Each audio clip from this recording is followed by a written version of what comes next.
Capacitor stored करता है, उस स्टोर्ड एनर्जी का भी यूज हम लोग कब कर पाएंगे, जब वो एनर्जी कैसी होगी, बंधी हुई। अगर बिखरी हुई एनर्जी तो आप उसका यूज नहीं कर सकते। बात समझ में आ रही है? तो हमने क्या किया था कि अच्छा, जो एनर्जी स्टोर्ड होती है उसका फॉर्म क्या होता है, इलेक्ट्रिक फील्ड। तो हम क्या करें भाई, क्या करें क्या करें, चलो ठीक है। तो हमने एक काम किया था कि यहाँ पे देखो, इसके सराउंडिंग में एक दूसरा स्फीयर ऐसे बना लिया था, ठीक है। और इस पर चार्ज हमने माइनस क्यू दे दिया।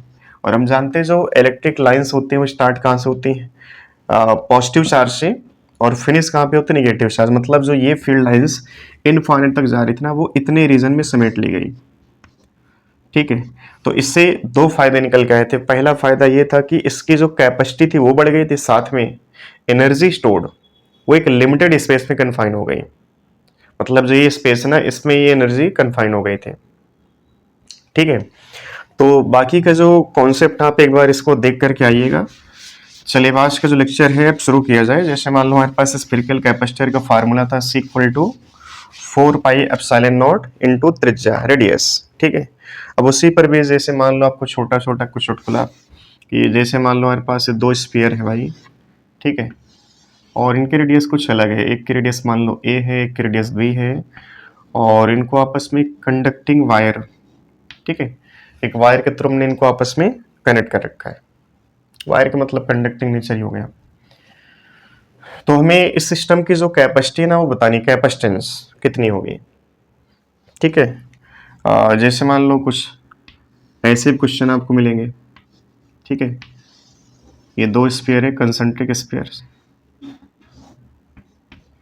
ये केस हमने ऐसे डिस्कस किया था कि देखो बाहर वाले को अर्थिंग किया था और अंदर वाले को चार्ज दिया था। आज के टाइम में इसको उल्टा करते हैं, अंदर वाले को चार्ज देते हैं, अंदर वाले की अर्थिंग करते हैं और बाहर वाले को चार्ज देते हैं ऐसे, ठीक है।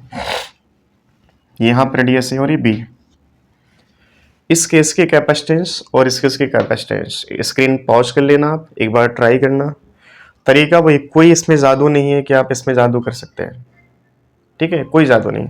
तरीका क्या है, चार्ज आप दोगे, उससे जो पोटेंशियल बनेगा, विभव बनेगा, उसको क्या करोगे, चार्ज से पोटेंशियल को डिवाइड कर लोगे, वही किसके बराबर आएगा, कैपेसिटेंस के। अब इतना तुम जानते हैं, देखो अगर हम इसको चार्ज कुछ दें तो वो चार्ज केवल ही अपने पास नहीं रखेगी।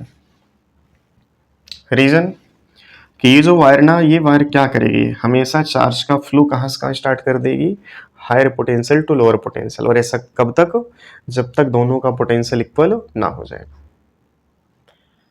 तो कुल मिला के अगर हम इसको चार्ज दें तो ये चार्ज अपने पास पूरा नहीं रखेगा, साथ में इसको भी चार्ज प्रोवाइड करेगा, चार्ज के पास भेजेगा। तो कैपेसिटेंस किसकी आई, एक की या दोनों की, दोनों की। और जो कैपेसिटेंस होती कभी भी नेगेटिव नहीं होती और हमेशा जुड़ती है। कैपेसिटेंस ऐसा नहीं कि दो कैपेसिटेंस है C1 C2 तो कहीं पर तुम्हें ऐसा कोई फार्मूला लगाना पड़ा जहां पर C1 माइनस C2 ऐसा लिखना पड़ा, ऐसा कोई फार्मूला आपको नहीं मिलने वाला है। कैपेसिटेंस हमेशा, चाहे वो डायरेक्ट ऐड हो, मतलब C1 प्लस C2 फॉर्म में, या 1/C1 प्लस 1/C2 फॉर्म में ऐड हो, बट हमेशा कैपेसिटेंस क्या होगी, ऐड होगी।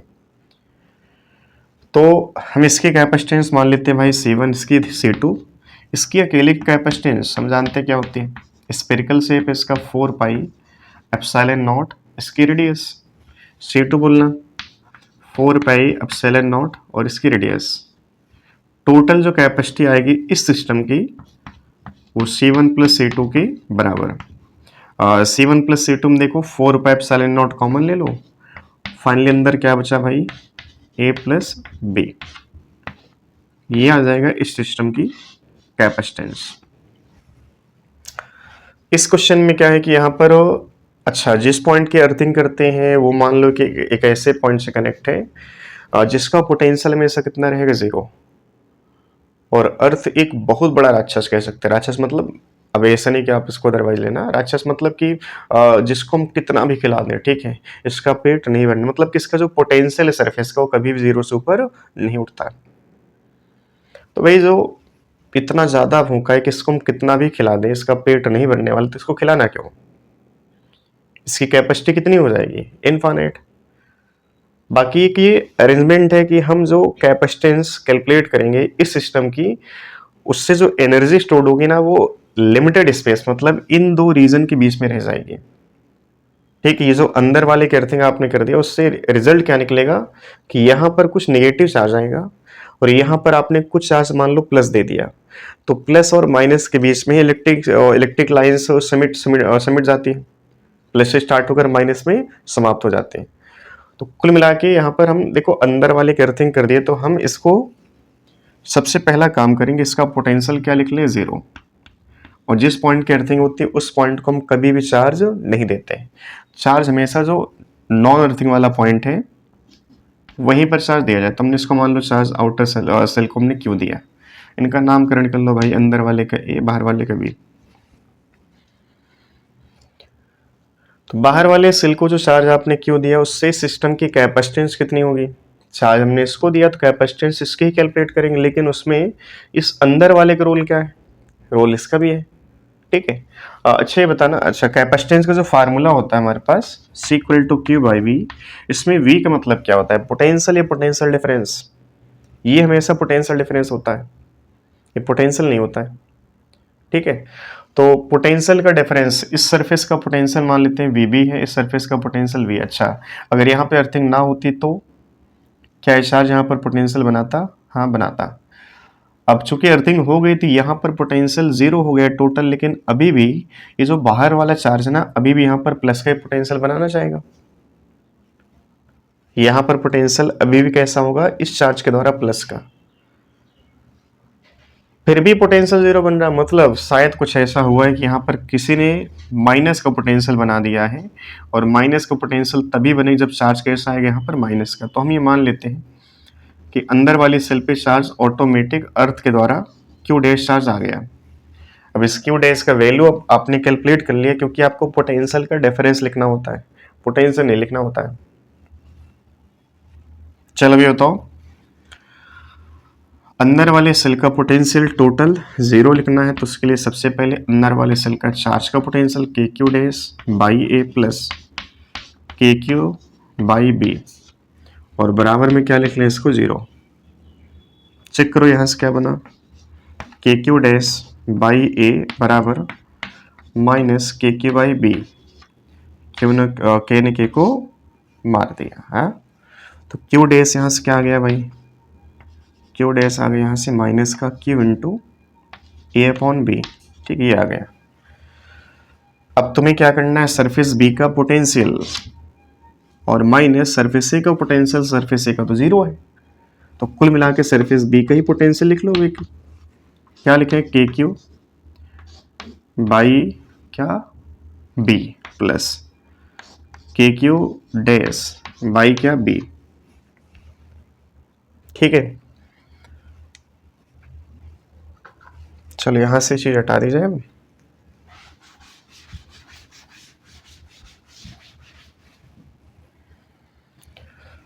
देखो VB का जो वैल्यू आएगा यहाँ से क्या, के क्यू बाई बी, और क्यू डैश का वैल्यू यहाँ से रखो, तो फाइनली क्या बन जाएगा, माइनस का के क्यू ए बाई में क्या बी स्क्वायर।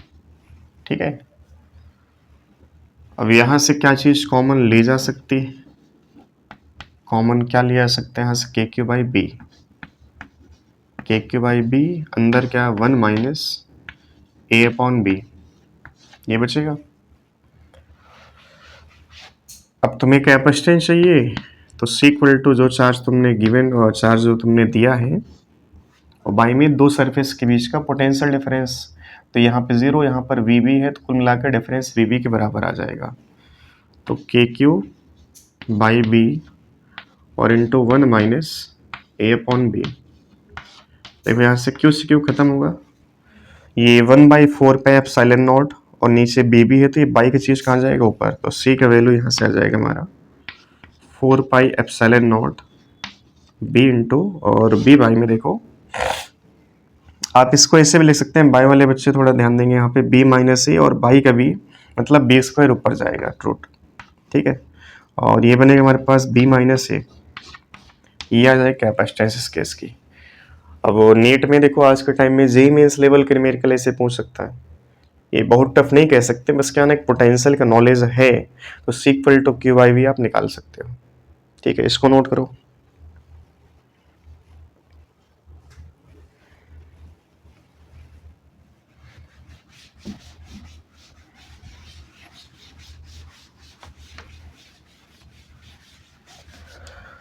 ये क्वेश्चन आप स्क्रीन पॉज करके ट्राई करना। जैसे मान लो हमारे पास दो सेल हैं, अंदर वाले का रेडियस ए, बाहर वाले की बी है। ठीक है, और इनको हमने क्या किया, आपस में एक वायर के थ्रू कनेक्ट कर दिया। ठीक है, वायर है, तो हमें इस केस की जो कैपेसिटेंस है ना वो फाइंड करनी है। स्क्रीन पॉज कर लेना और एक बार इसको ट्राई करना आप।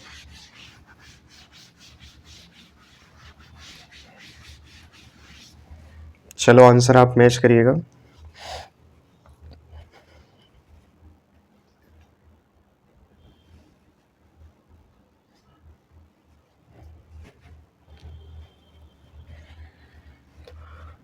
अब देखो इसको करना है तो तुम्हें सबसे पहले पोटेंशियल उसका कॉन्सेप्ट अच्छे से क्लियर करना पड़ेगा। अब आज के डेट में अर्थिंग पॉइंट हमने अंदर और बाहर कर दिया। अभी क्या था कि दो सेल आजू बाजू रखे थे, तो अगर हम चार्ज एक को दे रहे थे तो वही चार्ज, कुछ चार्ज उसका दूसरे के पास पहुंच रहा था, तो कैपेसिटेंस दोनों को मिला करके लिखा गया था। आज भी यहाँ पर ऐसा होगा कि अगर हम चार्ज अंदर वाली सेल को देंगे तो वो चार्ज हम पहले जानते हैं कहाँ जाएगा, बाहर सेल पे। जो बच्चे नए हैं तो पोटेंशियल का लेक्चर आप एक बात देख लेना आप। ठीक है, उसमें इन सब का प्रॉपर कैलकुलेशन किया गया कि अंदर वाले सेल का जो भी चार्ज होता है आफ्टर कनेक्टिंग वायर, अंदर वाली सेल का टोटल चार्ज बाहर वाली सेल के पास पहुंच जाता है। ठीक है, तो आप इसको अंदर वाली सेल को कितना भी चार्ज दीजिए, वो चार्ज टोटल, थोड़ा बहुत नहीं पूरा चार्ज कहाँ जाएगा, बाहर सरफेस पे। और बाहर वाले को चार्ज आप देंगे तो बाहर वाले के पास ही रहेगा। ऐसा नहीं कि बाहर वाला क्या करेगा अंदर वाले को देगा, ऐसा नहीं होगा।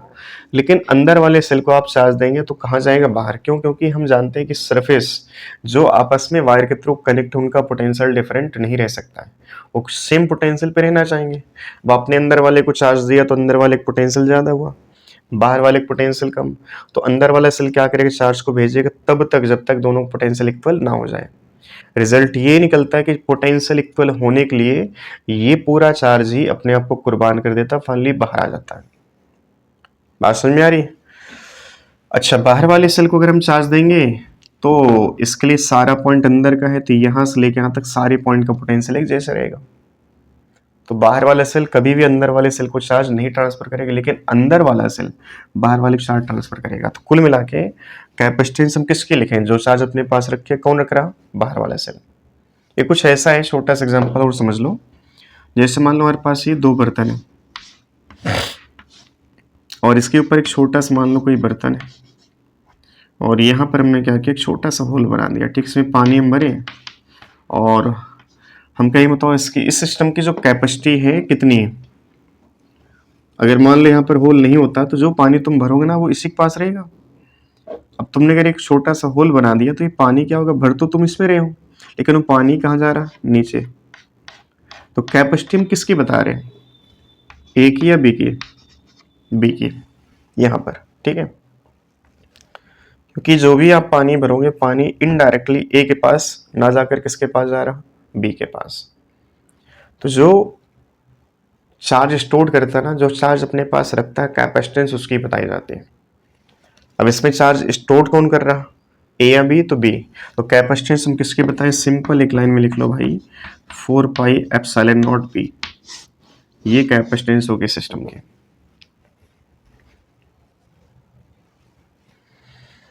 अब इस क्वेश्चन को भी देखो आप, देख करके कि यार बड़ा क्वेश्चन लग रहा है, शायद टफ होगा। ऐसा कुछ भी नहीं है, टफ ऑफ कुछ भी नहीं है। स्फेरिकल कैपेसिटर पे देखो और भी क्वेश्चन जो बच्चे इसमें जेई लेवल के हैं ना, तो उनके लिए हमें क्वेश्चन दे रहे हैं। जैसे मान लो हमारे पास 3 सेल है,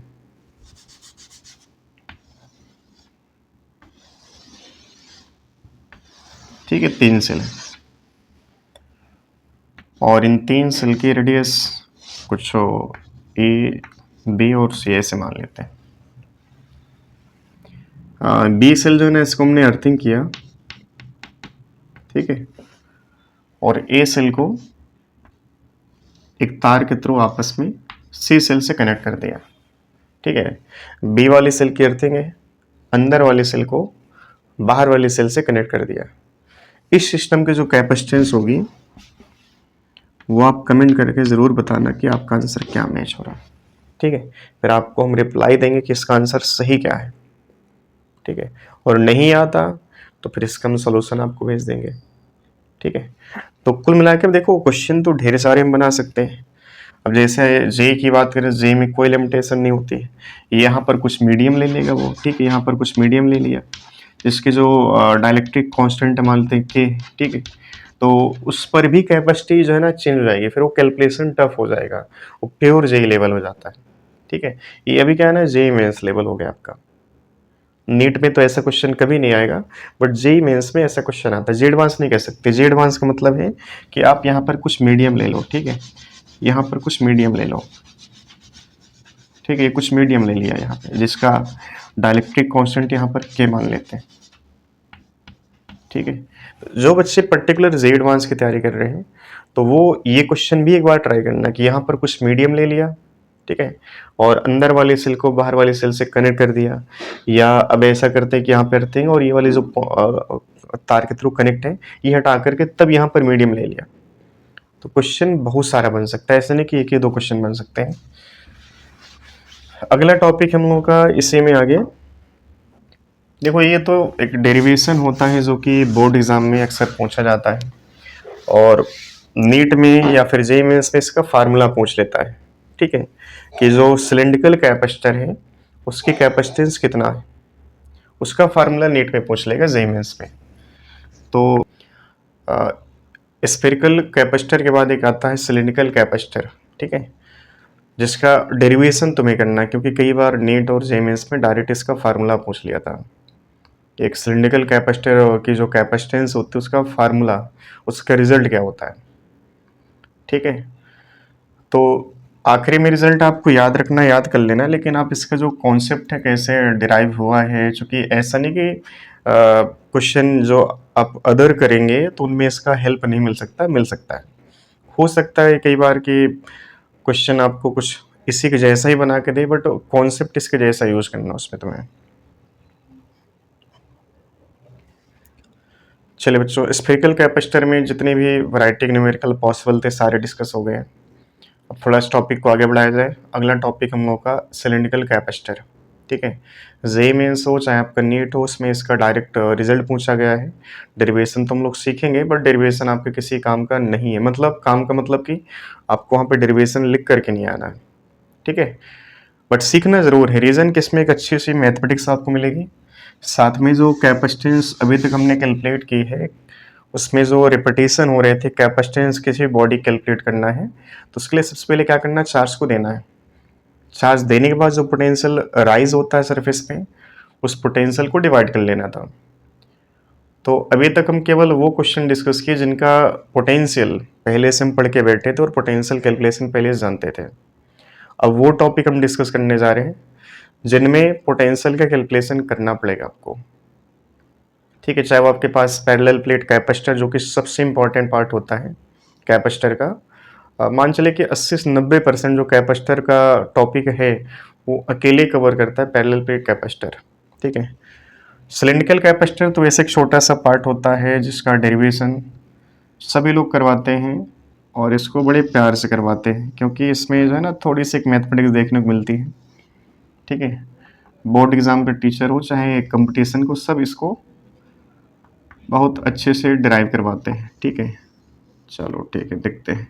जैसे हमारे पास सिलिंड्रिकल कैपेसिटर, मतलब इसका जो शेप है वो ऐसे तो फाइनाइट हम लोग बनाएंगे, लेकिन जो डेरिवेशन हम लोग करेंगे वो फाइनाइट लेंथ हो, आप सिलेंडर का नहीं मान के हम क्या मानेंगे इसको, इनफाइनाइट, ठीक है। तो अभी इसकी लेंथ हम मानते हैं इनफाइनाइट है, मतलब कि लेंथ इसकी कुछ ले ली जाती है ऐसे, जैसे दो। अब इसमें देखो दो सिलेंडर क्यों बनाए गए, उसका रीज़न है आपको पहले से बताया गया कि कैपेसिटर का जो मकसद होता है वो एनर्जी को स्टोर करना, अब एनर्जी स्टोर करने के लिए ज़रूरी नहीं कि 2 ही सिलेंडर हो, एक सिलेंडर से भी एनर्जी स्टोर करवाई जा सकती है, लेकिन वो एनर्जी हमारे किसी काम की नहीं होती। रीज़न कि वो एनर्जी क्या होती है, बिखरी हुई, ठीक है। और आपको अगर एनर्जी यूज में लाना तो सबसे पहले एनर्जी को समेटना पड़ेगा। समेटते कैसे, देखो, जब भी एनर्जी को समेटना हो तो एक सिलेंडर या एक बॉडी जो है उसके सराउंडिंग में दूसरी बॉडी रख दी जाती है। उससे दो फायदे होते हैं, एक तो कैपेसिटेंस बढ़ जाती है, दूसरा वो जो एनर्जी बिखरी हुई थी सरफेस से लेकर इनफाइनाइट तक उसको हम कुछ लिमिटेड स्पेस में कन्फाइन कर लेते हैं, ठीक है। तो आउटर जो सिलेंडर ना, इसको बनाने का मकसद हमारा ये है कि जो एनर्जी सिलेंडर की कहाँ तक स्प्रेड भाई, इनफाइनाइट। इस एनर्जी को हम केवल कुछ लिमिटेड स्पेस में ही समेटना चाहते हैं, तो उसके लिए एक चारों तरफ से एक सिलेंडर हमें और बनाना पड़ा। या तो आप इसको पहले से निगेटिव चार्ज दे दो, या फिर ऐसा करो कि इसकी अर्थिंग कर दो, ठीक है। निगेटिव चार्ज भी कहीं ना कहीं तो लाना पड़ेगा, और अर्थिंग के लिए कोई वैसा सीन नहीं कि आपको कुछ ज़्यादा मतलब मेहनत करनी पड़ेगी। सिंपल एक तार लो और इसको ऐसे अर्थ के थ्रू कनेक्ट कर दो, ठीक है। अब जो अंदर वाला सिलेंडर ना, इसकी हमें कैपेसिटेंस फाइंड करनी है, तो इस पर चार्ज डेंसिटी कुछ ये देखो, देख नहीं रहा होगा, चलो देखिए ये कलर थोड़ा सा विजिबल होगा,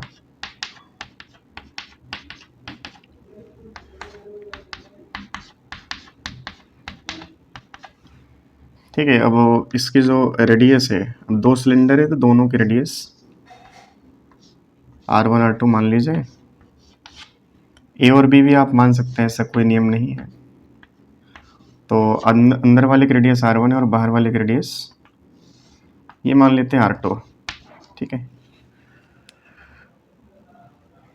ये सरफेस ए है और सरफेस बी है। अब हम एक बात पहले जानते हैं, जो कैपेसिटेंस का सूत्र होता है, फार्मूला होता है, उसमें C equal to Q by V में V का मतलब होता है पोटेंशियल डिफरेंस, विभवांतर, ठीक है। अब पोटेंशियल डिफरेंस किनके बीच का, ठीक है, जितने स्पेस में एनर्जी आपने समेटी ना उनके बीच का पोटेंशियल डिफरेंस, मतलब ये सरफेस और इस सरफेस, इनके बीच का पोटेंशियल डिफरेंस, ठीक है। और ये पोटेंशियल पहले से नहीं पता हमें, तो इसको हमें कैलकुलेट करना पड़ेगा। अब उसके लिए तुम्हें क्या करना पड़ेगा, इलेक्ट्रोस्टैटिक में जो पोटेंशियल का टॉपिक था वो जो कवर किया गया था, ठीक है, फील्ड और पोटेंशियल के बीच का रिलेशन वहां से डिराइव होगा, ठीक है। सिंपल है नहीं, बट एक ऐसा भी नहीं कि बहुत ज़्यादा टफ कह सकते हैं इसको, ठीक है। अब नीट के बच्चों के लिए तो कह सकते हैं टफ ही भाई है, हाँ, नीट के बच्चे तो केवल चुटकुला टाइप पढ़ना जानते हैं। तो एक बात हम पहले जानते हैं, अच्छा ये बताना, यहाँ पे चार्ज प्लस है तो इस सरफेस का पोटेंशियल v मान लेते हैं, और जिस पॉइंट की अर्थिंग कर दी जाती है उस पॉइंट का पोटेंशियल क्या हो जाता है, 0। तो पोटेंशियल का डिफरेंस इस सरफेस के पोटेंशियल के बराबर होगा, लेकिन वो पोटेंशियल यहाँ से लेके यहाँ तक घट करके 0 हो गया। तो ऐसा नहीं कि इस सरफेस का पोटेंशियल कैलकुलेट करना है, इस रीजन के बीच का पोटेंशियल डिफरेंस, मतलब जो पोटेंशियल v यहाँ से स्टार्ट हुआ और रिड्यूस होकर यहाँ पर 0 हो गया, वो ऐसा नहीं कि मतलब कि यहाँ पे v है फिर इसके बाद डायरेक्ट यहाँ पर 0 हो गया, यही v घटते घटते कितना हो गया, 0। और एक बात हम पहले जानते, along the direction of field potential decreases, तो फील्ड भी यहाँ पर होगी, ऐसे देखो ऐसे फील्ड बन रही होगी, और फील्ड की डायरेक्शन में जब आप चलोगे तो पोटेंशियल यहाँ पर घटेगा और घटते घटते कितना हो गया, 0। तो एक बात हमें देखो, अच्छा इसको डिराइव कैसे किया जाएगा, ये टॉपिक हम लोग का है सिलिंड्रिकल कैपेसिटर।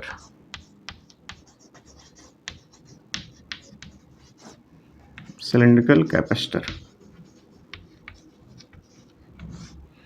अब इसको डिराइव कैसे करना है, तो उसके लिए देखो तुम्हें फार्मूला पहले से पता होगा, ए डॉट डी आर माइनस बराबर क्या था, डीवी, और इसका इंटीग्रेशन, अब जहाँ जहाँ आपको जाने, जैसे मान लो हम इधर ए से बी जा रहे हैं, तो ठीक है, यहाँ का पोटेंशियल वी ए और यहाँ का पोटेंशियल वी बी, ठीक है। ये फार्मूला आपको यूज करना है। उससे पहले तुम्हें ई का कैलकुलेशन करना पड़ेगा, अगर पोटेंशियल डिफरेंस कैलकुलेट करना है तो पहले ई को जानना पड़ेगा, ठीक है। अब एक सीक्वेंस बन गया, देखो तुम्हें सी चाहिए तो वी तुम्हें जानना पड़ेगा, और वी जानना है तो उसके लिए तुम्हें ई जानना पड़ेगा, मतलब वापस आ रहे हैं, जैसे टॉपिक हमारा एंड हो रहा इलेक्ट्रोस्टैटिक, तो उसमें पुराने टॉपिक ऑटोमेटिक अपने आप इसमें ऐड हो जा रहे हैं। सी का कैलकुलेशन मतलब वी का कैलकुलेशन, और वी का कैलकुलेशन मतलब ई का कैलकुलेशन। समझ में आ रही बात? तो अब तुम ये बताओ कि ई का जो फार्मूला था, अच्छा देखो यहाँ पर पोटेंशियल लगातार डिक्रीज हो रहा, तो पोटेंशियल एक तरीके से कह सकते हैं हिंदी में क्या है, वेरिएबल, और वेरिएबल का दूसरा नाम क्या होता है, हाँ, इंटीग्रेशन।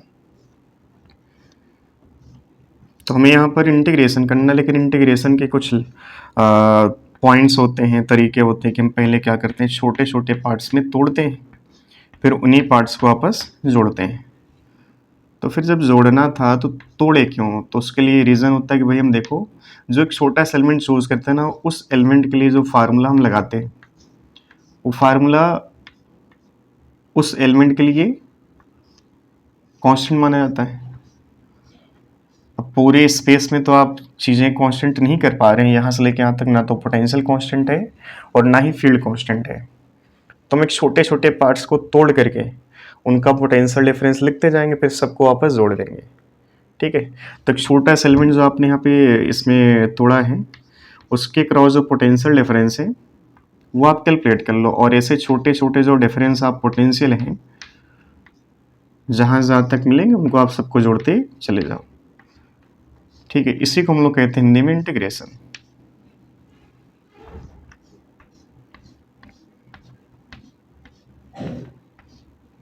तो ऐसे एक छोटा सा जो है एलिमेंट यहाँ पे कट किया गया, मतलब एक सिलेंडर के अंदर भी तुमने एक पतली जो है ना, एक डी थिकनेस की एक सिलेंडर कट कर ली, और इस सिलेंडर की रेडियस हम मान लेते हैं आर है, और थिकनेस इसकी भाई डी आर।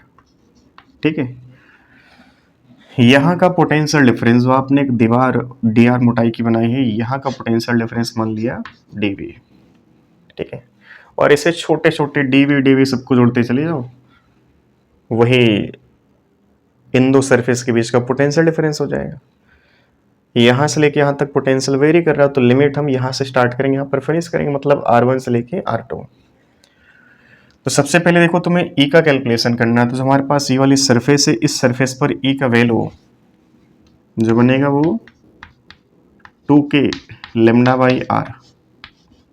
ठीक है, 2k लेमडा बाई आर, और k को रिप्लेस करेंगे 1/4 पाई एप्सिलॉन नॉट से, तो 4 और ये 2, तो बाई में केवल क्या बचेगा भाई, 2 बचेगा, तो कुल मिला के lambda by 2 pi epsilon naught R. ये इस पॉइंट का पोटेंशियल डिफरेंस dV, और इसी पॉइंट का इलेक्ट्रिक फील्ड ये बन रहा। ठीक है, लेंथ ऑफ सिलेंडर कुछ मान लेते हैं L है। अब ये फार्मूला तुमको यूज करना है, माइनस का इंटू डी आर, ई का वैल्यू कितना भाई, lambda by 2 pi epsilon naught into R और into D R. Right hand side क्या, dV, और कहाँ से कहाँ चलना तुम्हें, सरफेस ए से सरफेस बी, तो ये मान लो सरफेस ए है, सरफेस बी है। ठीक है, तो ए का पोटेंशियल v है और b का पोटेंशियल 0, और जहाँ पर पोटेंशियल v है उस पॉइंट का जो रेडियस है कितना है, R1 और ये R2। ठीक है, अब ये बताओ, इसमें लेमडा कांस्टेंट, ये पैरामीटर भी कांस्टेंट है 1/r। एक लाइन और लिख लेते हैं, lambda by 2 pi epsilon not 1/r into D are, और इसका इंटीग्रेशन v हो जाएगा फाइनली। यहाँ पर ये माइनस भी इसको ले सकते हैं, माइनस से ये वाला माइनस खत्म कर लेते हैं, तो यहाँ से lambda by 2 pi epsilon not 1/r का इंटीग्रेशन सबको पता होगा, इसको हम क्या लिखते हैं, ln r। ठीक है, और जब लिमिट आप चढ़ाओगे R1 से R2, तो ln R2 minus ln R1, तो इसको हम क्या लिख सकते हैं, ln R2 बाई R1। ठीक है, तो ये बन जाएगा हमारे पास ln R2 बाई R1 बराबर क्या, V। ये पोटेंशियल है, एक्चुअल में पोटेंशियल डिफरेंस है। ठीक है, सरफेस ए और सरफेस बी के बीच का पोटेंशियल डिफरेंस है। अब चूंकि ए का ही पोटेंशियल है, बी का 0 है, तो यही डिफरेंस हो जाएगा, और ये सरफेस ए का पोटेंशियल, और एक्चुअल में ये यहाँ से लेके यहाँ तक का टोटल पोटेंशियल जो है ना वो कैलकुलेट हुआ है। ठीक, अब ये बताओ सी का फार्मूला फिर से देखो, हमारे पास क्या, Q बाई वी। इसमें तुम्हें क्या करना, Q बाई वी में V को यहाँ से पुट करो, तो सी इक्वल टू देखो Q बनेगा यहाँ से हमारा और बाई में क्या, lambda by 2 pi epsilon naught into ln R2 by R1।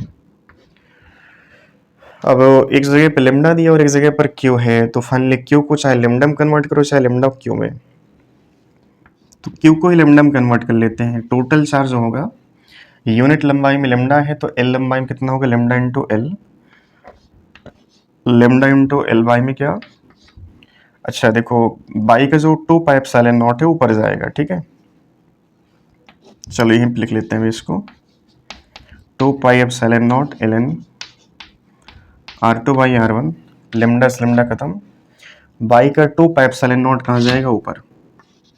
तो सी का जो डिजायर रिजल्ट है जो हमें चाहिए था क्या, 2 pi epsilon naught L by में ln R2 बाई R1। ये फाइनली जो है ना एक सिलिंड्रिकल कैपेसिटर की जो कैपेसिटेंस होती है उसका ये रिजल्ट है, ठीक है। अब इस फार्मूले में भी आप देखो कहीं पर भी चार्ज पोटेंशियल दूर दूर तक नजर नहीं आ रहा। कुल मिला के कैपेसिटेंस चाहे वो किसी भी केस का है, केवल जो डायमेंशन होती है ना उसी टर्म्स में आता है।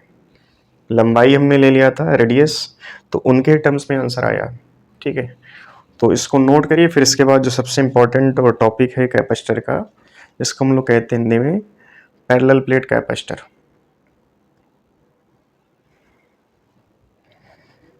चलो ठीक है, इसको नोट कर लिया होगा। अब देखिए पूरा चैप्टर जो बेस है, वैसे तो ज़्यादा कोई स्पेरिकल कैपेसिटर भी चर्चा नहीं करते हैं। सिंपल एक फार्मूला होता है 4 पाई एप्सिलॉन नॉट R, उस पर ही चीज़ें स्टार्ट होती हैं और स्पेरिकल में उस पर ही ख़त्म कर देते हैं लोग, ठीक है। हमने कई वैरायटी के न्यूमेरिकल आपको करवा दिए, लेकिन जो क्वेश्चन मैक्सिमम आज तक बना है कैपेसिटर में वो एक ही टॉपिक है, ठीक है, और उस टॉपिक का नाम है पैरेलल प्लेट कैपेसिटर। सबसे इंपॉर्टेंट टॉपिक है आज जो हम डिस्कस करेंगे, पैरेलल प्लेट कैपेसिटर। ये मान के चलिए कि आपके नेट में हो चाहे जेई में, एक क्वेश्चन यहाँ से कंफर्म आना यार है। पैरेलल प्लेट कैपेसिटर होते क्या हैं, थोड़ा सा इसको समझने के लिए आप ऐसे देखो, फिजिक्स में थोड़ा सा एक इंटरेस्ट डेवलप करने के लिए ऐसा करना पड़ेगा आपको। क्या करना है, वैसे कुछ तुम्हें ज़्यादा तामझाम नहीं करना है, सिंपल सा, जैसे आप जहाँ पर बैठे हैं आपके आसपास कॉपी होंगी ना, तो 2 कॉपी आप ऐसे, ठीक है, ये मान लो 2 कॉपी। टॉपिक का नाम है पैरेलल प्लेट कैपेसिटर। अब इसमें कई सारी बातें हैं जो बच्चे आज तक नहीं जानते, केवल नीट का बच्चा क्या जानता है, C equal to epsilon naught A by D half C V square Q square by 2 C half Q into V, बात खत्म, ठीक है।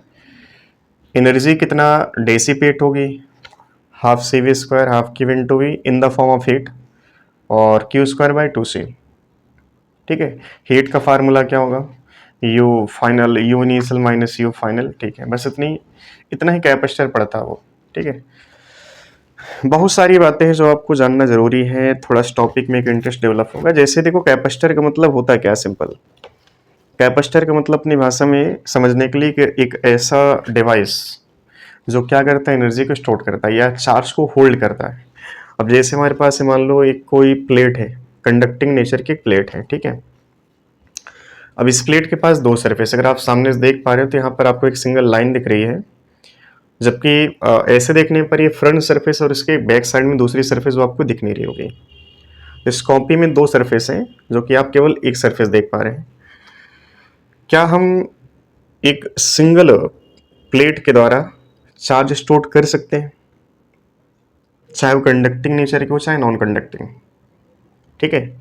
अगर हमारे पास ये कंडक्टिंग नेचर की है तो चार्ज इसके इस साइड भी होगा और इस साइड भी होगा, और ये चार्ज अगर स्टोर कर रहा, अगर चार्ज स्टोर कर रहा मतलब ये एनर्जी स्टोर कर रहा, और हम ये पहले जानते हैं। अच्छा एक बात तो नोट करना, इलेक्ट्रोस्टैटिक में जो एनर्जी स्टोर होती है उसका फॉर्म क्या होता है, इलेक्ट्रिक फील्ड।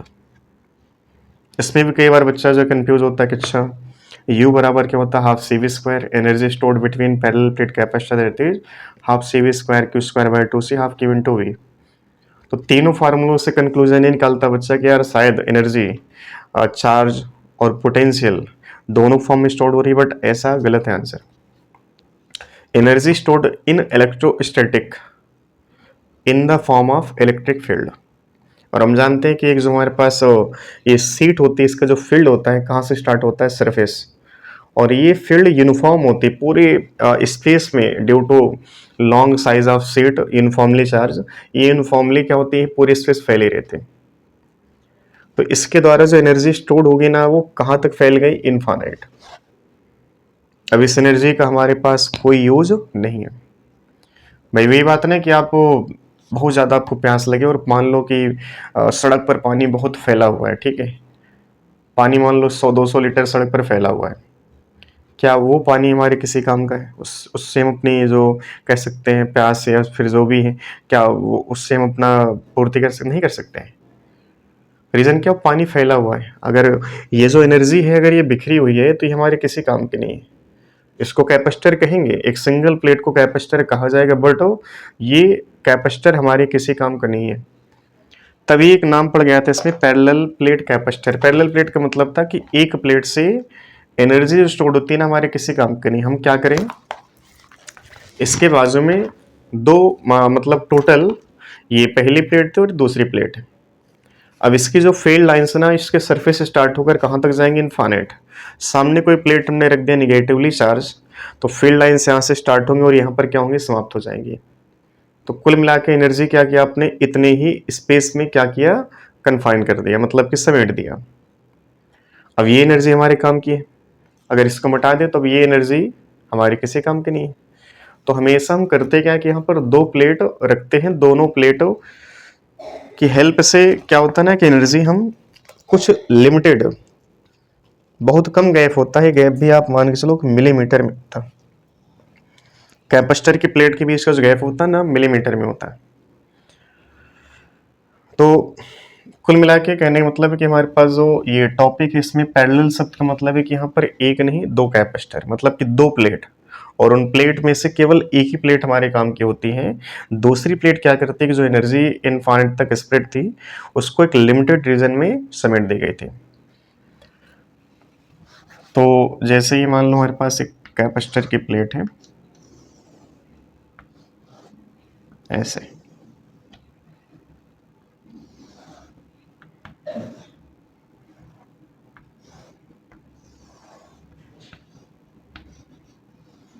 ठीक है, ये ना तो हम सामने से देख रहे हैं और ना ही बिल्कुल फ्रंट से, जो सरफेस ना ऐसे देख रहे हैं, हम थोड़ा तिरछा होकर देख रहे हैं, तो इसका सरफेस ना ये एक साइड का हमें पूरा दिख रहा, और इनके बीच का कुछ गैप मान लो भाई डी है, ठीक है। अब एक चीज़ अभी आपको हजम करना पड़ेगा कि जो ये प्लेट है ना, है तो कंडक्टिंग नेचर की, लेकिन चार्ज इसके एक ही सरफेस पे होता है। कंडक्टिंग प्लेट पे चार्ज दोनों साइड में होता है, लेकिन ये कैपेसिटर की जो प्लेट होती है, इनमें चार्ज, ये मान लो सरफेस ऐसे है, तो इस पे देखो अंदर साइड एक सरफेस और एक बाहर साइड है। ऐसे सामने जो प्लेट है ना, इसके पास भी एक अंदर साइड और एक बाहर साइड है। चार्ज केवल जो होता है ना, इनके अंदर सरफेस पे होता है, ठीक है, यहाँ पर चार्ज, बाहर साइड चार्ज नहीं होता। उसका रीजन आपको बताया जाएगा आगे चल के।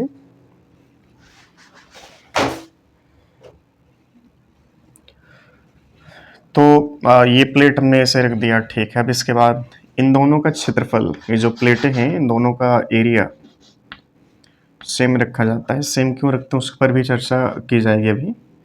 इसका भी क्षेत्रफल ए है, और इस वाली प्लेट को हमने क्या किया,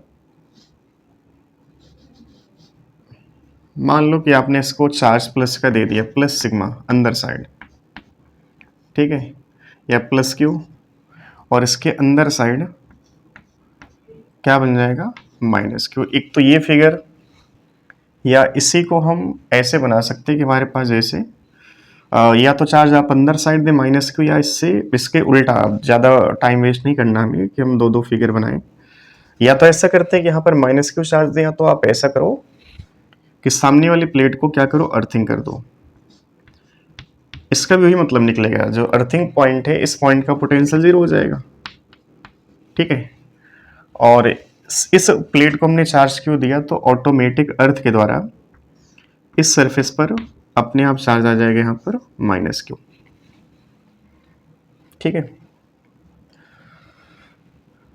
अब जैसे देखो आपके पास जब भी फिगर बन के आएगा तो वहां पर ये अर्थिंग के द्वारा जो -Q चार्ज आया है, वो अर्थिंग वाला जो पॉइंट ना, वो अर्थिंग की जैसे फिगर वाली बात नहीं करेगा। सिंपल क्या करेगा, ऐसे देखो, अगर इसको हम साइड से सामने से ऐसे देखें तो एक लाइन और एक लाइन, तो इसको फ्रंट से अगर देखा जाए मतलब कि जो ये सरफेस है पूरी तरीके से अंदर है और केवल एक लाइन हमको दिख रही है।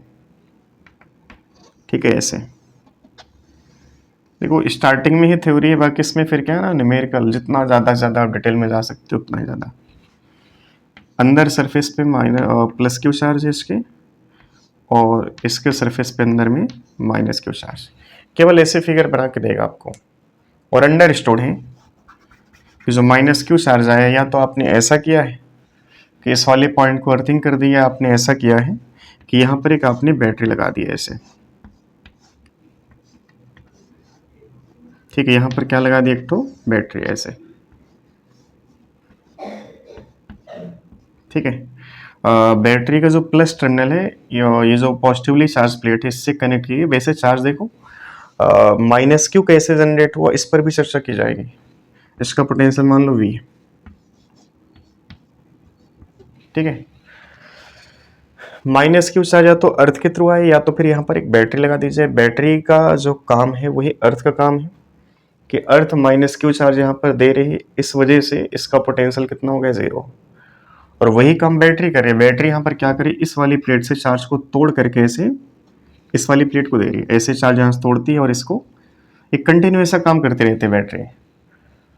और फिर एक ऐसा टाइम आएगा जब इस कैपेसिटर का चार्ज बढ़ते बढ़ते इतना ज़्यादा हो जाएगा कि उससे जो पोटेंशियल यहाँ का होगा वो इस बैटरी के पोटेंशियल के बराबर हो जाएगा। तो उस कंडीशन को हम कहते हैं स्टडी स्टेट। मतलब कैपेसिटर जो है ना फुली चार्ज हो गया। अब फुली चार्ज का मतलब कि जो है ना यही, अब उससे ज़्यादा चार्ज अपने पास नहीं स्टोर कर पाएगा। मतलब बैटरी कब तक वर्क करेगी, जब तक इस कैपेसिटर का जो पोटेंशियल है इस बैटरी के पोटेंशियल के इक्वल ना हो जाए। ठीक है, अब हमें क्या करना है, सिस्टम में क्या क्या कैलकुलेट किया जा सकता है। अब देखो एक चीज़ का तो आइडिया लग गया कि जो -Q चार्ज है यहाँ पे, या तो बैटरी दे और या तो ये अर्थ दे। ठीक है, अब जनरली हमको ये फिगर मतलब रीड करना है, ये तो हमने अपनी तरफ से बता दिया।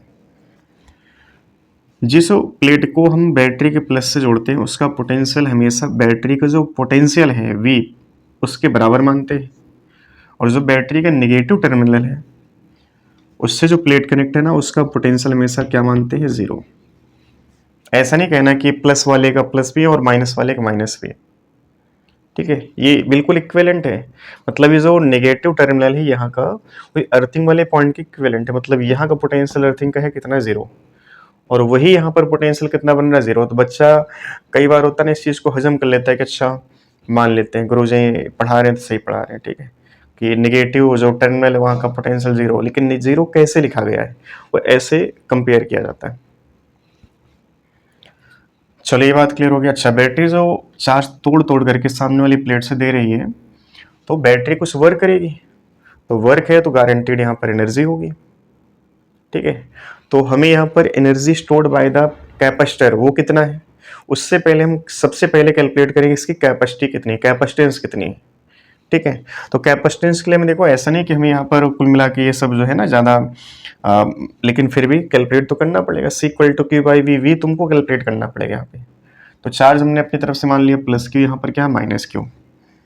अब इलेक्ट्रिक फील्ड हम जानते हैं इनके बीच में ऐसे प्लस से माइनस की तरफ ऐसे डायरेक्ट होंगी। ठीक है, और एक सिंगल प्लेट का जो इलेक्ट्रिक फील्ड होता है कंडक्टिंग नेचर की हो, चाहे एसिड चाहे नॉन कंडक्टिंग, वो कांस्टेंट होती है। और आपने अगर ऐसे दो प्लेट रख दिया है, ठीक है, तो इलेक्ट्रिक फील्ड यहाँ पर एक का नहीं दोनों का बनेगा, दोनों का रिजल्ट। ठीक है, और वो रिजल्ट भी कैसा रहेगा, कांस्टेंट। तो कुल मिला के देखो यहाँ पर जो फील्ड है E वो रहेगी यूनिफॉर्म। अब इसका वैल्यू कैसे कैलकुलेट किया जाए भाई। ठीक है, चलो ठीक है, ये मान लो पहली प्लेट और दूसरी प्लेट। पहली प्लेट की फील्ड प्लस चार्ज के द्वारा कहाँ बनेगी,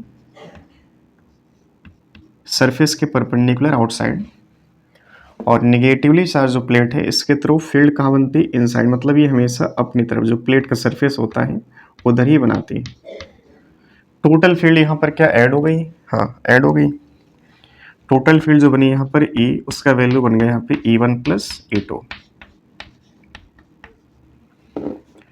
अब E1 का वैल्यू कितना होगा, तो E1 का वैल्यू हम जानते हैं होता है भाई सिग्मा बाई, कंडक्टिंग नेचर है but charge present on one surface, तो इस पर जो फील्ड का फार्मूला अप्लाई होगा नॉन कंडक्टिंग शीट का, सिग्मा बाई क्या 2 एप्सिलॉन नॉट, और इतना ही हमारे पास E2 होगा। E2 का वैल्यू कितना आएगा, sigma by 2 epsilon not. Total कितना आएगा, इनको जोड़ो और सिमिलर है तो आप 2 से मल्टीप्लाई कर लो, तो कुल मिला के यहाँ पे सिग्मा बाई क्या बन जाएगा, एप्सिलॉन नॉट। अब सिग्मा हमको दिया नहीं, देखो हमें क्या दे रखा, क्यू, तो इस सिग्मा को हमें क्यू से रिप्लेस करना है, तो E बराबर यहाँ पर लिखेंगे हम इसको, सिग्मा इक्वल टू क्या होता है, क्यू बाई ए, हाँ Q by A epsilon not. अब V का कैलकुलेशन सिंपल, यहाँ पर रीजन क्या कि यहाँ से यहाँ तक फील्ड कैसे यूनिफॉर्म है, यूनिफॉर्म है तो यहाँ पर पोटेंशियल डिफरेंस कैलकुलेट करना आसान है। कैसे, फार्मूला लिखो हमारे पास होता है equal to V by D, equal to V by D, इससे हम कैलकुलेट करेंगे V, तो V इक्वल टू यहाँ से आएगा क्या, इंटू डी, और E का वैल्यू यहाँ से रख लो कितना, Q by A epsilon not, और D का D तो D ही है, हाँ D तो D है। अब C कैसे कैलकुलेट किया जाए भाई, Q बाई V, अच्छा Q कौन सा जो हमने दिया है, कौन सा, प्लस Q, यह जो बैटरी ने तोड़ तोड़ करके इसको चार्ज दिया है Q, तो कुल मिला के C equal to Q by V में Q का वैल्यू और जो V का वैल्यू है उससे जो Q है ना ये आपस में कैंसिल आउट हो ही जाते हैं हमेशा, Q इंटू डी, और बाई का ए एप्सिलॉन नॉट कहाँ गया, ऊपर की ओर, तो Q से Q खत्म, तो C का जो रिजल्ट है जो हर कोई जानता है क्या होता है, epsilon naught A by D. ये होती कैपेसिटेंस। अब ये कैपेसिटेंस भी तब कैलकुलेट की गई जब इन प्लेटों के बीच में क्या है भाई, एयर है, ठीक है, एयर या वैक्यूम कह लो, ठीक है। तो C equal to epsilon naught A by D में जो एप्सिलॉन नॉट इसको हम जानते हैं क्या होता है, परमिटिविटी ऑफ फ्री स्पेस। अगर यहाँ पर मीडियम आ जाएगा तो कैपेसिटेंस यहाँ पर कुछ नहीं आएगी, मतलब कि अभी उसको हम डिराइव करेंगे तो C जो आएगा नया इन मीडियम वो बढ़ जाती है। समझ में आ रही बात, तो इतना नोट करिए आप इसको भी।